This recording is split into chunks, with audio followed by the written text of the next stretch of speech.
So what is up sa inyo mga aking mga kababayan, aking mga karabit, aking mga kapwang kabataan na nag-agriculture. So magandang umaga sa inyo and welcome back to Entong's World Channel.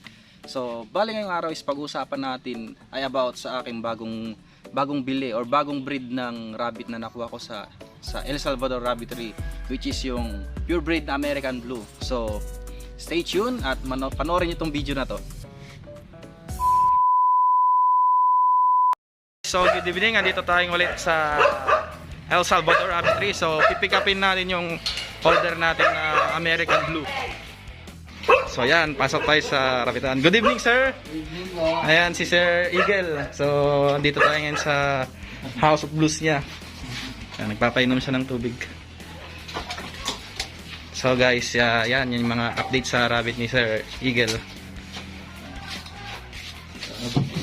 Buntis na.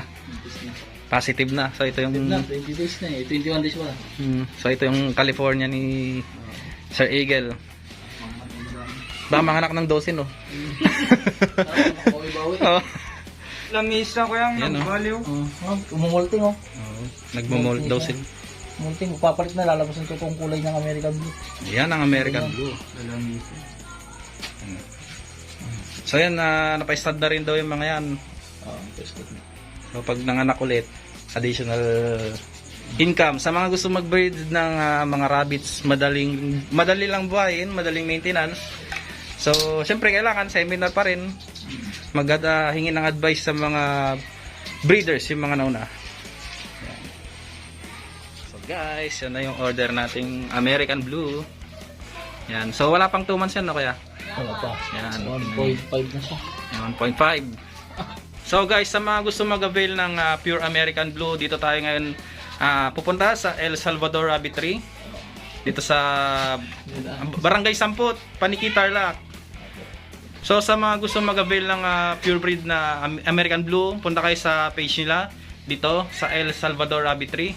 Andiyan yung cellphone number nila. So kontakin nyo lang si Sir Eagle. Yan. Ayan. So yan yung order ko, guys. Ang ganda ng kulay, tapos yung build ng katawan. Bilog na bilog, parang Californian din. Ayan. Yan ang mga quality breeds ng El Salvador Rabbitry. American Blue. So wala pang 2 months old to. 1.5 na siya. Nagre-range siya ng 1.5. Ayan. Ayan. Ayan. So contract signing po tayo. Na contract signing. Saan dito? Dito lang sa amin. Okay ning sa'yo. Dito?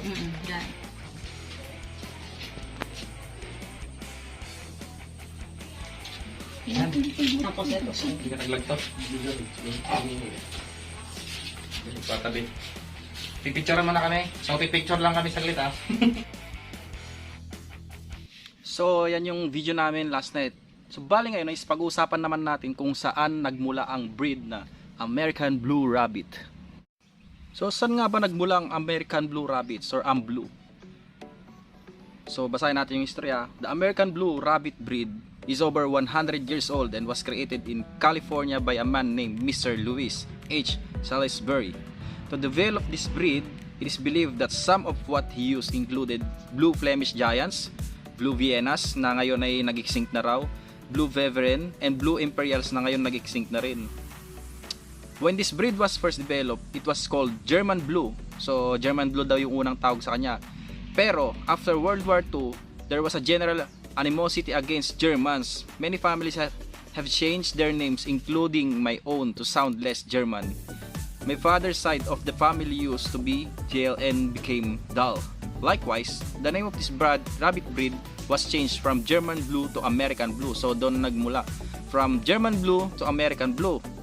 So American Blue rabbits have mandolin body shape. A mature male weighs in around 9 to 11 pounds and a mature female weighs in around 10 to 12 pounds.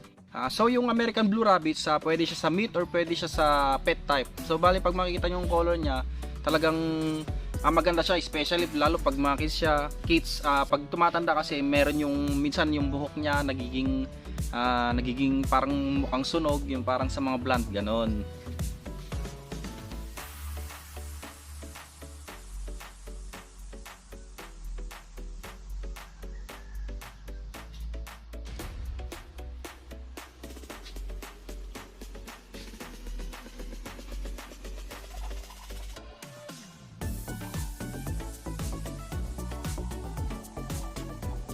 So guys, ito yung aking mga purebred na American Blue. So makikita nyo, yun nandito sa left side, ito yung back. Nasa right side, ito yung nakuha natin dun sa El Salvador Rabbitry kagabi. So ito yung doe, ito yung back. So ito around 2 months old na tong mga to. Itong isa wala pang 2 months old. So makikita ninyo yung kulay nila is asul na asul. Itong isa asul na asul.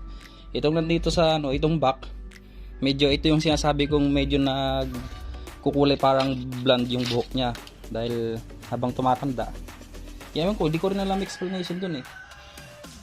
So yan yung aking mga American Blue Rabbits. So sa pag-aalaga nito, same diet lang din. So hindi rin sila kasing selan nung ibang breeds na lang ng init. Madali nang mamatay. So ito, island born na tong mga to. Yan ang American Blue Rabbits. Yan, para makita nyo sa video.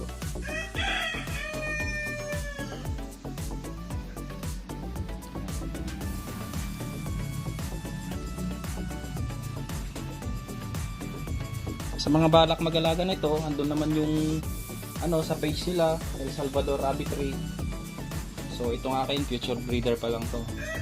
El Salvador Rabbitry or Raisa yan, may mga may mga American Blues. Maraming breeders yan, pero doon ako bumili sa El Salvador kasi sila yung pioneer ng American Blue dito sa lugar namin.